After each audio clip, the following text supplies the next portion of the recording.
Are you looking for a fun, small SUV that holds 5 people and is great on the road and great around town? Then you might want to think about this, the Acura ADX in A-Spec trim. Hey there, it's William Westhopper with the real DC Car Guy, and this week's car, the 2025 Acura ADX in A-Spec trim. So this is Acura's smaller, sporty SUV. It has 4 doors, seating for 5, and is very comfortable on the road. And I know that for a fact as I took it for a long road trip. Very competent with its all-wheel drive. And also, because it's an Acura, it had a lot of good drivability. This vehicle is not inexpensive. It is about a little under $47,000. So we're talking a good chunk of change, but you get a lot for the money for that. First of all, it's an Acura, which means it's a Honda. So it's got durability and long-lasting ability, which is really something that's very important. And this Acura ADX will be around a long time because after all, it does have Honda background. It'll be around long after those lease payments or those monthly finance payments that you make on the vehicle. Very, very impressive vehicle overall. So here we are, we're in the Acura ADX. We're following a ZDX, the all-electric Acura, but this is an ICE-powered Acura.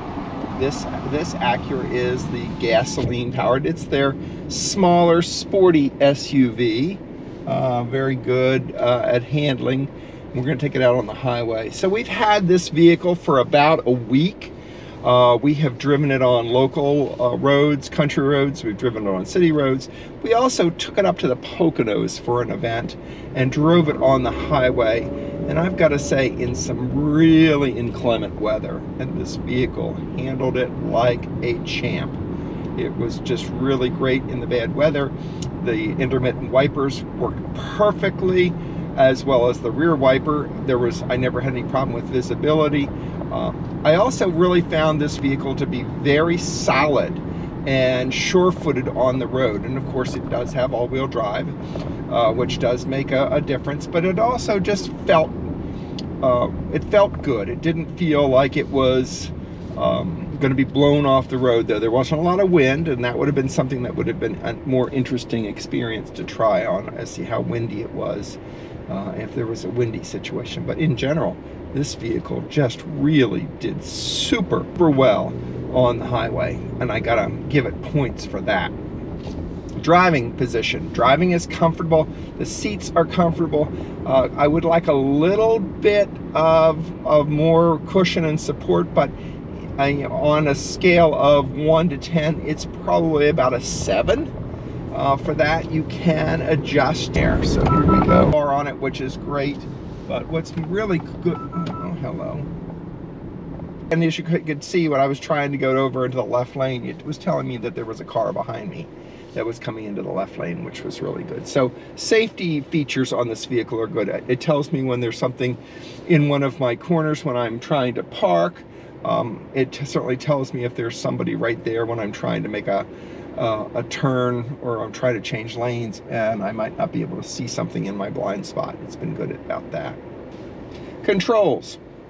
There are button controls for the HVAC down here, though they're a little confusing where what they control, even though there's pictures on it. Sometimes the numbers right above it are not, or the things above it are not directly related to what the button is. So that's a little confusing. I'm using Android Auto on the screen there, and it really does rely on your phone, which is important these days because you're going to update your phone before you update the car. A lot of older automobile systems, the map systems are out of date and everything else. With your phone, at least things are more up to date. So I've got to give it points on that, which are fine. Right now I'm running Waze on this, which is good, and I've also run Google Maps. The Android Auto played pretty well. I gotta say the sound wasn't as good as it could have been, being pumped through my phone, and much like my home Alexa device, it sort of sounded like it was coming out of that one center speaker there. Not this great Bang & Olufsen system that's in this vehicle did not really stand out with the Android Auto, and that's probably because the Android Auto is taking it from my phone and sending it Bluetooth to the car, and then coming out. It only sounded like it was coming out of one speaker. Handling of this vehicle is great, especially going around twisty roads, or here just on this cloverleaf getting onto the highway. The handling is very, very good.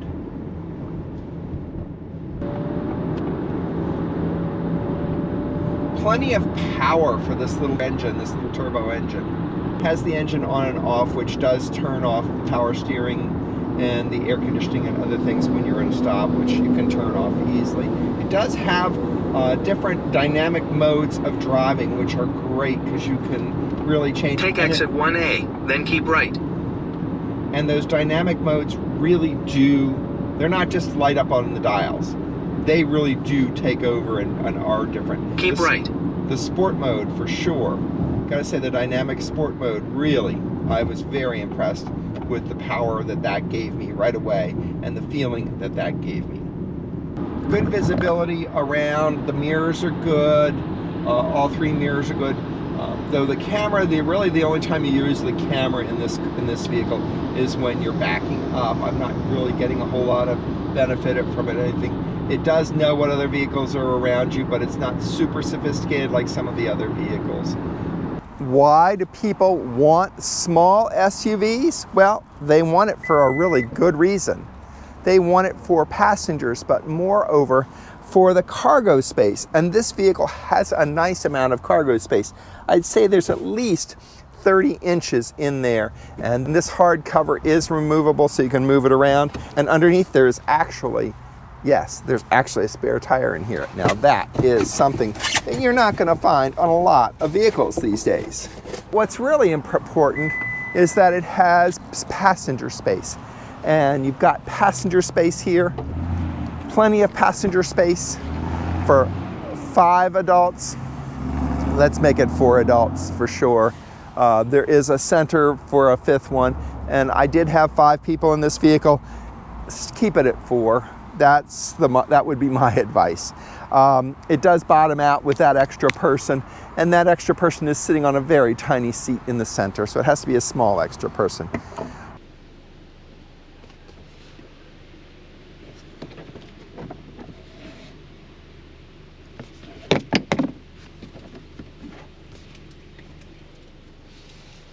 Fuel-wise, this is something that's important, is it does not have a gas cap. It does take premium fuel, and it's right here. It's a capless gas fuel cell, and it's right there on the left side of the vehicle. My week with the 2025 Acura ADX in A-Spec trim was a good one. I got to take it on a long trip in inclement weather and load it up with 4 friends. While this Acura is a tad expensive, it has a lot going for it. It is very manageable in size, both inside and out.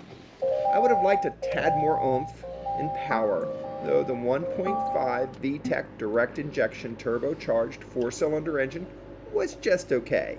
Could have been a little bit more powerful than the 190 horsepower with 179 pound-feet of torque.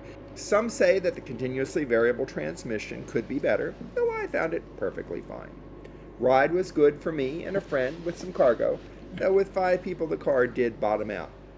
So if you are looking for a right-sized small SUV with a great heritage, Honda Acura heritage, then the ADX might be the right car for you. I see they have a Conquest offer on their website at the moment, Labor Day 2025. If you are a driving competitor vehicle and would like to get up to $1,000 off, check it out. Of course, see your local Acura dealer for more information. Thanks for watching this episode on the 2025 Acura ADX. Until next time.